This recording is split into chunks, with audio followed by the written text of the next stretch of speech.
në Rusi nuk I dënojnë fare me aksident. Ndodh me aksident. Nuk po themi vrasje me dashje. Sepse nëse jemi vrasje me dashje, kjo është vepër penale me rrezikë shumë shoqërore, me pasoja shumë të mëdha, dhe kjo duhet marrë me seriozitet më të madh. Po vrasje me dashje ka qenë ai Mavrisha. Ai është fatkeq ata fëmijë që s'kthehen më, edhe mirë ata prindër që u garën ajo pjesë mbi supe. Por në qoftë se ndodh një aksident pa dashje, s'ke çati po sepse ne në timon jemi ditën, askush nuk është imun në timon. Pra, që masat e sigurimit për mua duhet zbutur, ose tjetra, nuk mund në plazhe të gjithë në buk. Unë madje isha para rreth 15 ditësh, ishte presidenti, po nuk e pash, ai më përshëndeti dhe më thanë këta që të përshëndetin, po nuk e pash dhe më ndodhe dhe keq. Presidenti për shembull për mua nuk duhet të ishte në masë e sigurimit. Për mendimin. Jo pse, nëse ai ka një rrezikshmëri shumë të lartë shoqërore, është tjetër gjë. Po nëse nuk ka një rrezikshmëri të lartë shoqërore, se unë s'mund të paragjykoj as ata prokurorë që jam vetë pjesë e zgjedhjes së tyre, sepse edhe ai djali prokurori është një djalë me integritet, unë e njoh, që ka çështjen e presidentit, por as presidenti s'mund ta paragjykoj. Por gjithsesi, domethënë, masat e sigurimit arres me burg janë vetëm ku nuk e përgjigjet më rëndësisë faktit. Pra thot kodi procedurës penale. Prandaj duhet pak kujdes në këtë pjesë. Avokat, unë kam dëshirë që në këtë bisedë të marr mendimin tuaj edhe për disa çështje të tjera, prandaj do t'i prek gjitha nga pak që të përfitoj nga koha. Çfarë mendoni për epokën që ka nisur Klodian Bravo, sepse duket që makinën me zi po e nes në drejtimin e tij?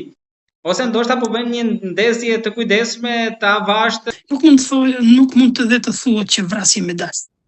Ai vërtet mund të ketë qenë përdorus alkooli, unë nuk e di do thënë rastin e tij, sepse atë ai do të hetohet, do të zbardhet ngjarja, sepse aty ka shkuar grupi hetimor me njëherë me sa pa shumë dhe po bëni veprimet hetimore, detyrimisht do të dalë drejtësia me një konkluzion dhe me një vendim. Po do thoja fatkeq për ata fëmijë të pafajshëm në botë, të fatkeq ndoshta dhe për atë familjen e këtij autorit, po fatkeq dhe për vetë autorin, sepse absolutisht edhe ai nuk e ka dëshiruar këtë sado të abuzonte me alkoolin, dhe nëse ka abuzuar, sepse nuk e di realisht nivelin e PSD.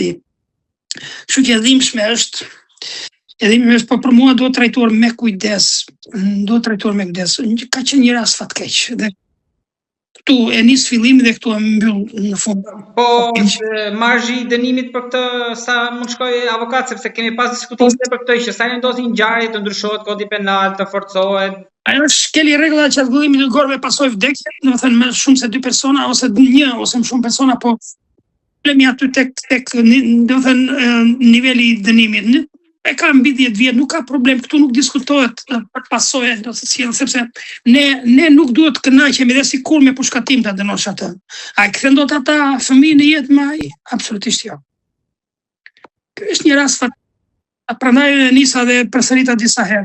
Është rast fatkeq fatal për ata fëmijë, sa e dhimbshme për domethënë që keq njëri nga ata kishte edhe tiatin e tij sëmurr, e kupton me terapi, kjo është tepër e dhimbshme. Nuk e di, domethënë, unë për veten time shumë këtë situatë, por nuk është problemi se vetë autori ka dashur ta kryente këtë akt. Ne avokat jemi mësuar që pas çdo ngjarje, nëse kanë sensibilitet të forta që më tepër nisur nga rrjetet sociale, veprimi I parë që bëhet nga institucionet është shkarkimet e zinxhirit komandues. Ashtu ndodhi edhe në Durrës, po gjithë kjo.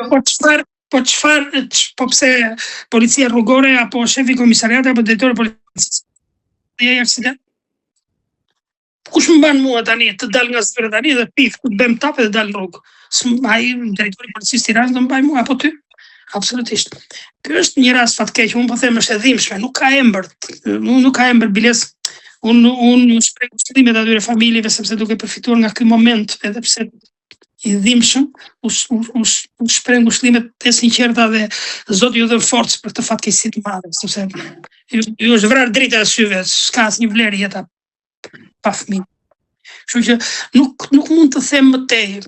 Është një rast fatkeq, kaq.